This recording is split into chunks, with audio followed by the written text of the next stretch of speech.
भारत में क्रिकेट को किसी धर्म की तरह देखा जाता है और उस धर्म में जो खिलाड़ी खेलते हैं उनकी भी लगातार उसी हिसाब से पूछ होती है। लेकिन एक नया विवाद भारत और ऑस्ट्रेलिया के सेमीफाइनल मैच से पहले जुड़ चुका है और इसमें भी एक कांग्रेस प्रवक्ता शामिल है। दरअसल हुआ यूं कि भारत और न्यूजीलैंड के बीच कल दुबई में खेले गए चैंपियंस ट्रॉफी मैच के दौरान कांग्रेस प्रवक्ता शमा मोहम्मद ने सोशल मीडिया पर रोहित शर्मा को लेकर एक टिप्पणी कर दी।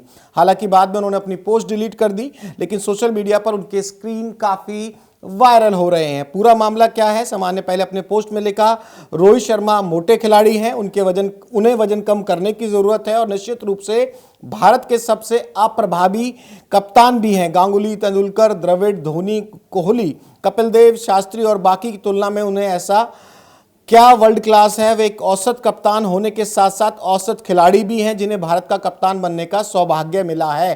तो ये बड़ी कंट्रोवर्सी उन्होंने बॉडी शेमिंग को लेकर भी की और उन पर भी जवाब देते हुए उनकी कप्तानी पर सवाल कर दिए। लेकिन सवाल करने से पहले ये देखना चाहिए कि भारत का जो पूरा विजय रथ है वो पूरी तरह से नॉकआउट पहुंच गया है सेमीफाइनल में, सभी मैच जीतते हुए, और रोहित शर्मा ही इस टीम के कप्तान है। भाजपा ने पलटवार किया। कांग्रेस की प्रवक्ता की तरफ से क्रिकेटर और कप्तान पर जब सवाल आया तो शहजाद पूनावाला ने कहा, जो लोग राहुल गांधी की कप्तानी में 90 चुनाव हार चुके हैं वो रोहित शर्मा की कप्तानी को बेकार बता रहे हैं। बीजेपी की राधिका खेड़े बोलती हैं कि कांग्रेस सेल्फ मेड चैंपियन का मजाक उड़ा रही है। इंडिया गठबंधन के दल शिवसेना की तरफ से प्रियंका चतुर्वेदी ने भी शमा मोहम्मद की टिप्पणी का विरोध किया। कांग्रेस प्रवक्ता शमा मोहम्मद ने आज अपने ट्वीट पर सफाई दे दी है। मैंने किसी का अपमान करने के लिए वो एक्स पोस्ट नहीं की थी। उस ट्वीट में मैंने कहा था कि खिलाड़ी होने के नाते उनका वजन ज्यादा है, ये बॉडी शेमिंग नहीं है। मैंने कहा कि वो एक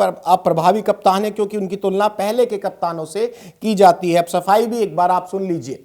मैं किसी को अपमान करने के लिए ट्वीट नहीं किया था। उस ट्वीट में मैंने क्या कहा? मैंने कहा कि एक स्पोर्ट्स पर्सन के नाते वो थोड़ा ओवरवेट है, स्पोर्ट्स पर्सन के नाते, तो वो बॉडी शेमिंग नहीं है। और मैंने कहा कि वो एक अनइम्प्रेसिव कैप्टन है क्योंकि मैंने उसको कंपेयर किया था राहुल द्रविड़ से, सचिन तेंदुलकर, सौरव गांगुली, विराट कोहली और महेंद्र सिंह धोनी, कपिल देव, और उसमें तो मुझे अच्छा नहीं लगा। लेकिन मैं नहीं समझ पा रही क्योंकि हमला क्यों कर रही हो ये वक्त लोग। मैं आज ये भी कहना चाहती हूं, जब विराट कोहली ने शामी के साथ खड़े रहे थे तो कितना उनके ऊपर बीजेपी के लोग ने क्यों हमला किया? वो एक अच्छा कैप्टन है। वो जब कोई अपने उनके टीम में कोई जो कैच जब पकड़ते हैं, कोई बंदा कैच पकड़ते हैं, उसको जाके हक करते हैं। वो जब आगे से लीड करते हैं, वो रन स्कोर करते हैं विराट कोहली, और जैसे शामी को उसने समर्थन दिया, उनके अपने टीममेट को समर्थन दिया, वो एक कैप्टन करते हैं। और जब भी कोई और टीम, दूसरे टीम के प्लेयर अच्छे करते, वो उसको कॉम्प्लीमेंट भी करते हो। तो विराट मेरे हिसाब से एक बहुत अच्छा कैप्टन है। और उनको जो हमला किया था, हमला उनके खिलाफ बीजेपी ने बोल दिया था उस समय जब विराट ने समर्थन दिया शामी को, वो गलत था ना। वो क्यों उनको क्यों आक्रमण किया बीजेपी के लोग? वो गलत है। अभी मैं एक जेनेरिक ट्वीट किया, उसके ऊपर मुझे हमला कर रहे हो। पहले तो फिटनेस क्या होती है इसके बारे में पता होना बहुत जरूरी है। और रोहित शर्मा कहीं से अनफिट लगते कहाँ? इतनी जबरदस्त बल्लेबाजी कर रहे हैं, फील्डिंग कर रहे हैं, डाइविंग कर रहे हैं, 50 ओवर फील्डिंग करते हैं, कैप्टनसी करते हैं। तो सिर्फ ये दिखाना ही कि मैं विराट कोहली तरह पतला हूँ या बहुत ऐसा है, वो फिटनेस नहीं होती भाई। वो जिस तरह से है बहुत फिट है, और किसी को दूसरे फिटनेस से कमांड करने से पहले खुद फिटनेस के बारे में जानकारी होनी चाहिए। अगर वो नहीं है तो भारत के कप्तान के लिए ऐसी बातें नहीं बोलनी चाहिए। और रोहित शर्मा एक प्राइड है इंडिया का भी, हमें गर्व है हमारे कप्तान के ऊपर। ज़बरदस्त कैप्टनसी करता है और सिर्फ हर किसी खिलाड़ी की फिटनेस अपने हिसाब से अलग अलग होती है। एक तरीके का तो कोई भी खिलाड़ी नहीं हो सकता है, लेकिन ये देखना चाहिए कि परफॉर्मेंस कैसा कर रहा है। ज़बरदस्त नंबर 1 खिलाड़ी है, उसके बारे में ये चीज़ें बोलना इस समय पे ये किसी को मुझे नहीं लगता कि मुनासिब है चीज़ें।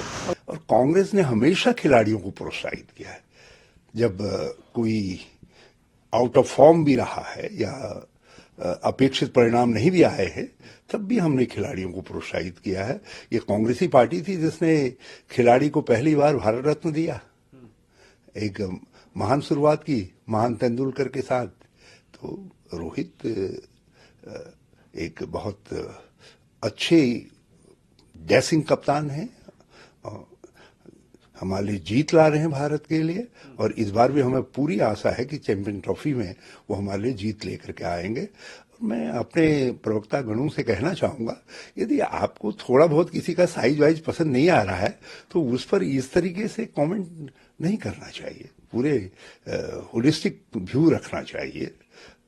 और ऐसे में दूसरी पार्टियों को, जो कभी खिलाड़ियों के शुभचिंतक नहीं रहे, उनको अवसर मिलता है कांग्रेस के ऊपर आक्रमण करने का। लेकिन सफाई सुनने के साथ साथ ये भी देखना महत्वपूर्ण है कि किस चीज को लेकर इतनी बातचीत हो रही है और इस बातचीत में कौन सवालों के घेरे में है। सवालों के घेरे में भारतीय कप्तान को रखा गया और उनके वजन को लेकर जब बात की गई तो ये पूरा मामला हुआ। ऐसे में यही कहा जाएगा कि इस तरह के बयानों से बचा जाना चाहिए और जब टीम इंडिया को सपोर्ट की जरूरत है तो पॉलिटिकल बयान कहीं ना कहीं टीम इंडिया के साथ आने चाहिए। और उस ट्वीट के बाद अब समा को अपने बयान पर माफी या सफाई भी देनी पड़ी है।